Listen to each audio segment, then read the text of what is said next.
The history of Chinese cuisine is marked by both variety and change. The archaeologist and scholar K.C.Chang says Chinese people are especially preoccupied with food, and food is at the center of, or at least it accompanies or symbolizes, many social interactions.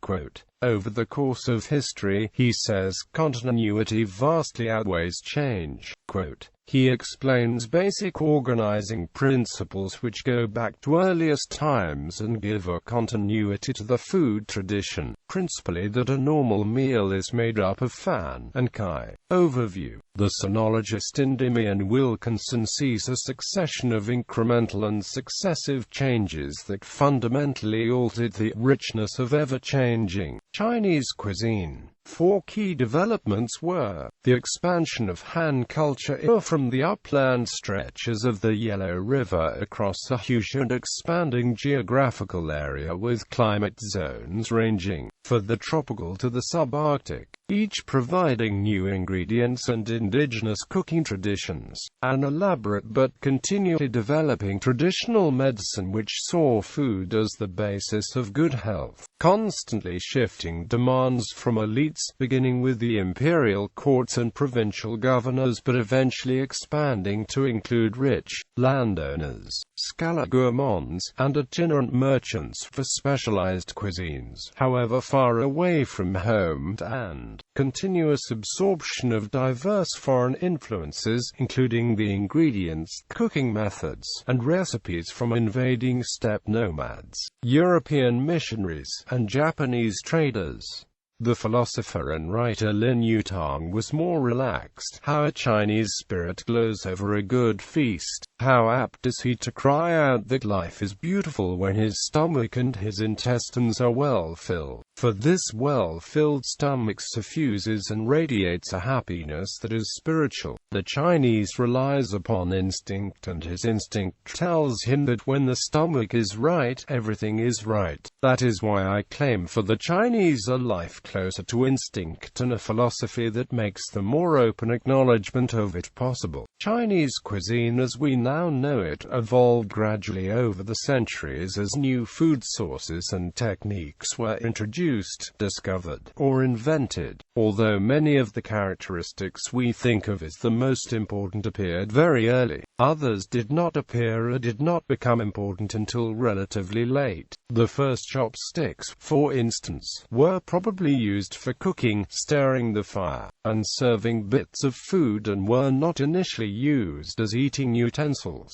They began to take on this role during the Han Dynasty, but it was not until the Ming that they became ubiquitous for both serving and eating. It was not until the Ming that they acquired the present name and the present shape. The wok may also have been introduced during the Han, but again its initial use was limited and its present use did not develop until the Ming. The Ming also saw the adoption of new plants from the New World, such as corn, peanuts, and tobacco. Wilkinson remarks that to somebody brought up on late 20th century Chinese cuisine, Ming food would probably still seem familiar, but anything further back, especially pre-Tang, would probably be difficult to recognize as Chinese. The Silk Road is the conventional term for the routes through Central Asia linking the Iranian plateau with western China. Along this trade route, past exotic foodstuffs that greatly enlarged the potential for Chinese cuisines, only some of which preserve the foreign origin in the radical foreign that remains in the name. It would surprise many Chinese cooks to know that some of the basic ingredients were originally foreign imports. Francis Wood observes, sesame, peas, onions, coriander from Bactria, and cucumber were all introduced into China from the West during the Han Dynasty. Classifications. Not long after the expansion of the Chinese Empire during the Qin Dynasty, Han writers noted the great differences in culinary practices among the different parts of the realm. These differences followed to a great extent the varying climates and availabilities of foodstuffs in China. Many writers tried their hands at classification, but since internal political boundaries over the centuries did not coincide coincide with shifting cultural identities. There was no way to establish clear-cut or enduring classifications or ranking of foods and cooking styles. Different ethnic groups might occupy only small areas, but their cuisines were included in systematic lists from early on. Certain broad categorizations are useful, however. Northern and southern cuisine. The primary and earliest distinction was between the earlier settled and relatively arid North China Plain and the rainier hill countries south of the Yangtze River, which were incorporated into the Chinese Empire much later. First, canals and now railroads and highways have blurred the distinction, but it remains true that rice predominates in southern cuisine and flour products in the north.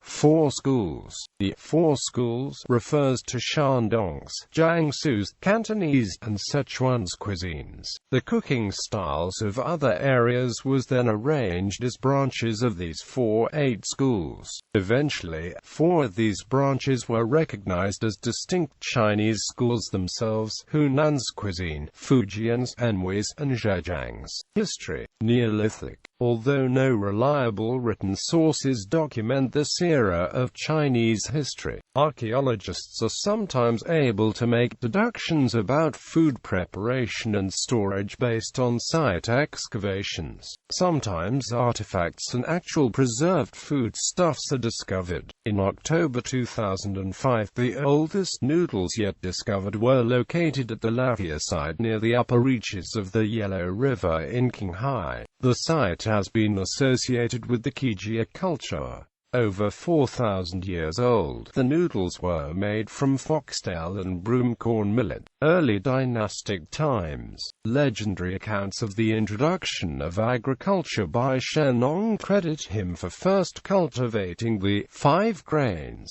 Although the lists vary and very often include seeds like hemp and sesame, principally used for oils and flavoring. The list in the Classic of Rites comprises soybeans, wheat, broomcorn and foxtail millet, and hemp. The Ming encyclopedist Song Yingxing properly noted that rice was not counted among the 5 grains cultivated by Shennong because southern China had not yet been settled or cultivated by the Han. But many accounts of the 5 grains do place rice on the lists. The most common staple crops consumed during the Han dynasty were wheat, barley, rice, foxtail and broomcorn millet, and beans. Commonly eaten fruits and vegetables included chestnuts, pears, plums, peaches, melons, apricots, red bayberries, jujubes, calabash, bamboo shoots, mustard greens, and taro.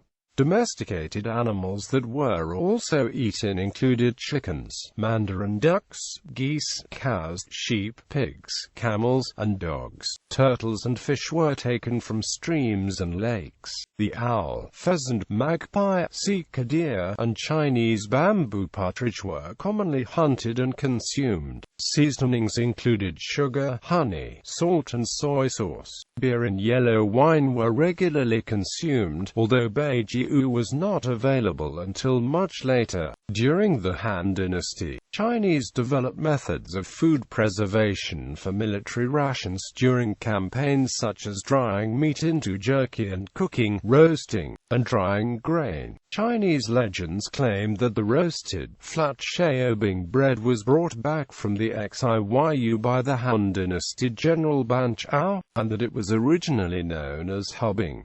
The Xiaobing is believed to be descended from the Hubing. Xiaobing is believed to be related to the Persian and Central Asian An and the Near Eastern Pitta. Foreign Westerners made and sold sesame cakes in China during the Tang Dynasty. Southern and Northern Dynasties. During the Southern and Northern Dynasties, non-Han people like the Zhabe of Northern Wei introduced the cuisine to northern China, and these influences continued up to the Tang Dynasty, popularizing meat like mutton and dairy products like goat milk, yogurts, and kummas among even Han people. It was during the Song Dynasty that Han Chinese developed an aversion to dairy products and abandoned the dairy foods introduced earlier. The Han Chinese rebel Wang Su, who received asylum in the Zhabei northern Wei after fleeing from southern Qi, at first could not stand eating dairy products like goat's milk and meat like mutton and had to consume tea and fish instead. But after a few years he was able to eat yogurt and lamb, and the Zhabei emperor asked him which of the foods of China he preferred: fish versus mutton and tea versus yogurt.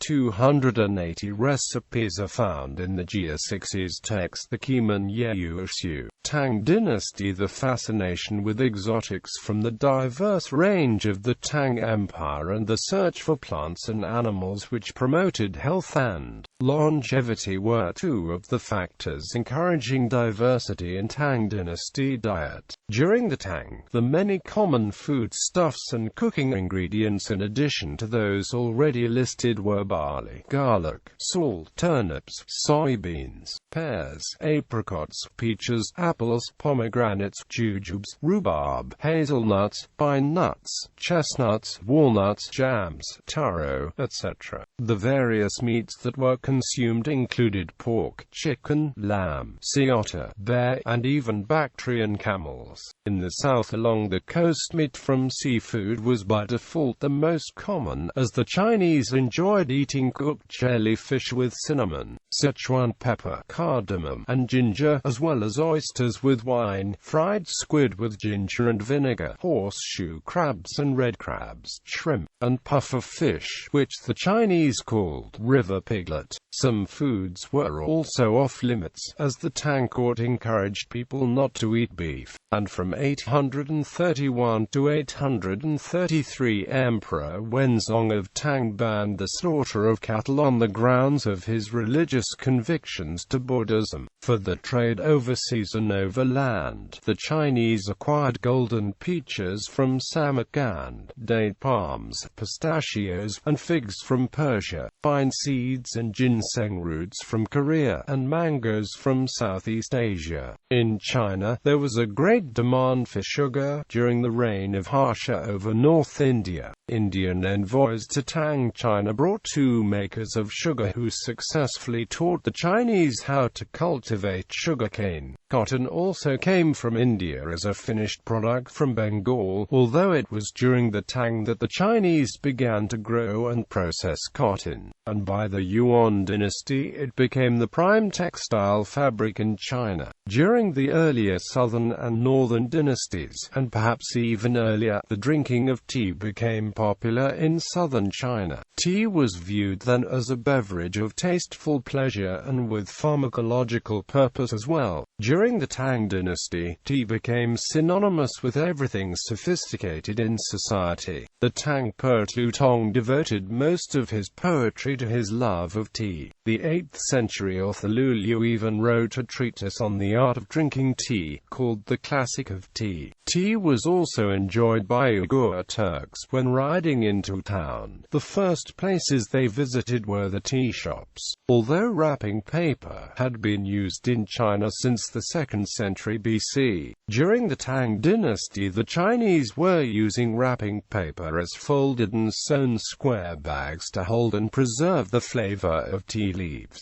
Methods of food preservation continued to develop. The common people used simple methods of preservation, such as digging deep ditches and trenches, brining, and salting the foods. The emperor had large ice pits located in the parks in and around Chang'an for preserving food, while the wealthy and elite had their own smaller ice pits. Each year the emperor had laborers carve 1,000 blocks of ice from frozen creeks in mountain valleys, each block with the dimension of 0.91 by 0.91 by 1.06 meters.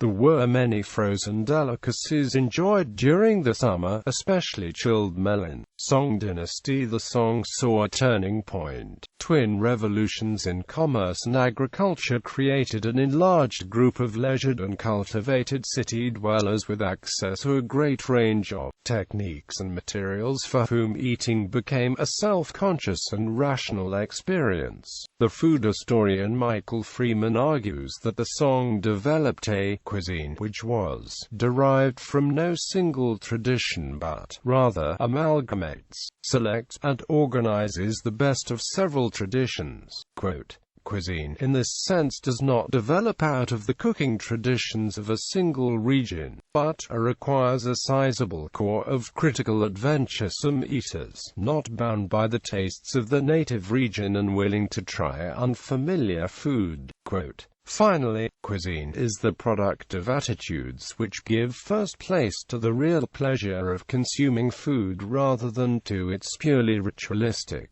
significance. Quote, this was neither the ritual or political cuisine of the court, nor the cooking of the countryside, but rather what we now think of as Chinese food. Quote, in the song, we find well-documented evidence for restaurants, that is, places where customers chose from menus, as opposed to taverns or hostels, where they had no choice. These restaurants featured regional cuisines.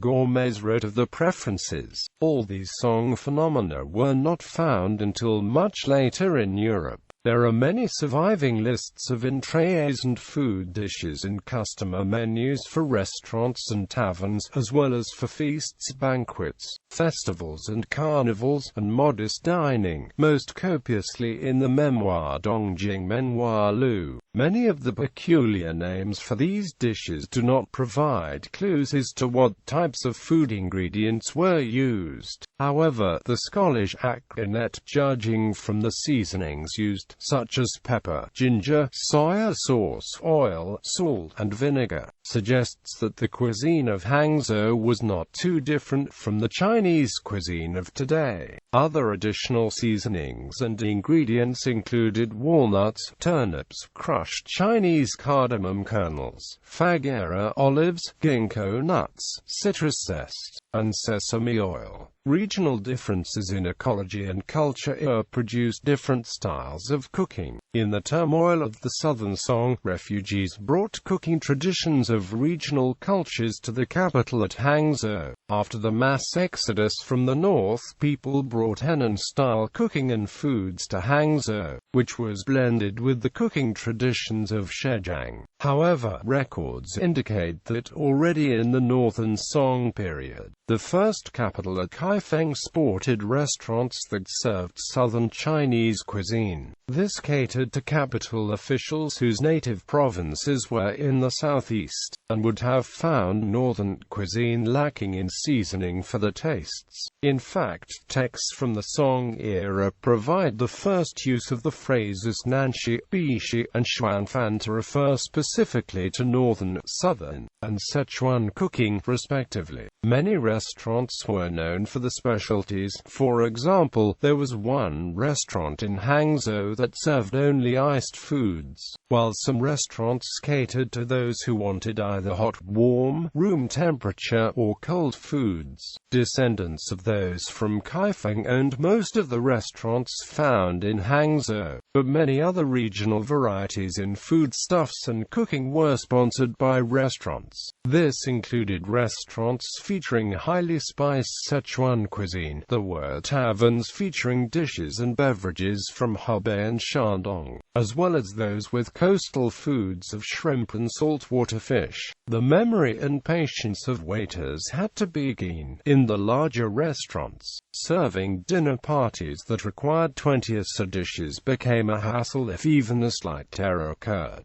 If a guest reported the mistake of a waiter to the head of the restaurant, the waiter could be verbally reprimanded, have his salary docked, or in extreme cases, kicked out of the establishment for good. In the early morning in Hangzhou, along the wide avenue of the Imperial Way, special breakfast items and delicacies were sold. This included fried tripe, pieces of mutton or goose, soups of various kinds, hot pancakes, steamed pancakes, and iced cakes. Noodle shops were also popular, and remained open all day and night along the Imperial Way. According to one Song dynasty source on Kaifeng, the night markets closed at the third night watch but reopened on the fifth, while they had also gained a reputation for staying open during winter storms and the darkest, rainiest days of winter. Food historians have branded a claim that human meat was served in Hangzhou restaurants during the Song dynasty as unlikely. There were also some exotic foreign foods imported to China from abroad, including raisins, dates, Persian jujubes, and grape wine. Rice wine was more common in China, a fact noted even by the 13th century Venetian traveler Marco Polo. Although grape-based wine had been known in China since the ancient Han dynasty, Chinese ventured into Hellenistic Central Asia. Grape wine was often reserved for the elite. Besides wine, other beverages included pear juice, lychee fruit juice, honey and ginger drinks, tea, and pawpaw juice. Dairy products were a foreign concept to the Chinese, which explains the absence of cheese and milk in the diet. Beef was also rarely eaten, since the bull was an important draft animal. The main consumptionary diet of the lower classes remained rice, pork, and salted fish. While it is known from restaurant dinner menus that the upper classes did not eat dog meat, the rich are known to have consumed an array of different meats, such as chicken, shellfish, fallow deer, hares,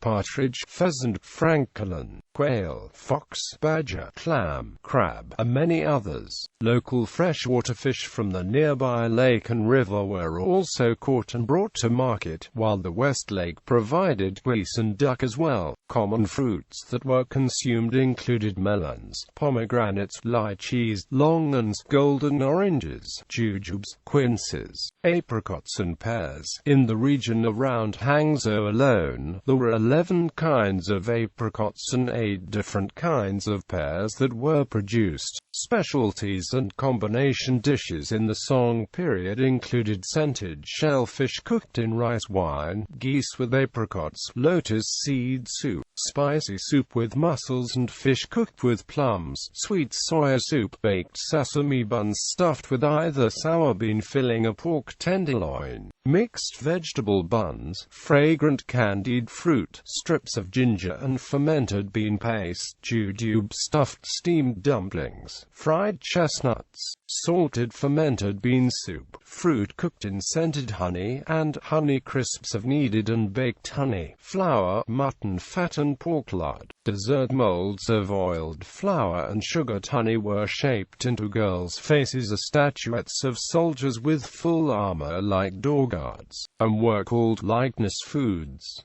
Su Xi, a famous poet and statesman at the time, also wrote extensively on the food and wine of the period. The legacy of his appreciation of food and gastronomy, as well as his popularity with the people, can be seen in Dong Po pork, a dish named after him. An influential work which recorded the cuisine of this period is Shanjia Qinggong by Lin Hong. This recipe book accounts the preparation of numerous dishes of common and fine cuisines. Mongol Yuan dynasty. During the Yuan dynasty, contacts with the West also brought the introduction to China of a major food crop, sorghum, along with other foreign food products and methods of preparation. Hu Sihui, a Mongol doctor of Chinese medicine, compiled the Yanchenzhang Lao, a guide to cooking and health which incorporated Chinese and Mongol food practices. Yunnan cuisine is unique in China for its cheeses like Rubing and Russian cheese made by the Bai people, and its yogurt. The yogurt may have been due to a combination of Mongolian influence during the Yuan dynasty, the Central Asian settlement in Yunnan, and the proximity and influence of India and Tibet on Yunnan. Ming dynasty. China during the Ming dynasty became involved in a new global trade of goods, plants, animals, and food crops known as the Columbian Exchange. Although the bulk of imports to China were silver, the Chinese also purchased New World crops from the Spanish Empire. This included sweet potatoes, maize, and peanuts, foods that could be cultivated in lands where traditional Chinese staple crops, wheat, millet, and rice, couldn't grow, hence facilitating a rise in the population of China. In the Song dynasty, rice had become the major staple crop of the poor, after sweet potatoes were introduced to China around 1560. It gradually became the traditional food of the lower classes. Because of the need for more food, prices went up and more of the lower class citizens died. King Dynasty Jonathan Spence writes appreciatively that by the King Dynasty the culinary arts were treated as a part of the life of the mind. There was a tower of food, just as there was tower of conduct and one of literary creation. The opulence of the scholar official Li Wang was balanced by the gastronome Yuan Mei. To make the best rice, Li would send his maid to gather the dew from the flowers of the wild rose, cassia, or citron to add at the last minute. Li insisted that water from garden roses was too strong. Yuan Mei takes the position of the ascetic gourmet in his gastronomic work The Sui Yuan Shiden. He wrote, "I always say that chicken, pork, fish and duck are the original geniuses of the board, each with a flavor of its own, each with its distinctive style, whereas sea slug and swallow's nest are commonplace fellows, with no character, in fact, mere hangers-on. I was once asked to a party by a certain governor who gave us plain boiled swallow's nest, served in enormous vases, like flower pots. It had no taste at all.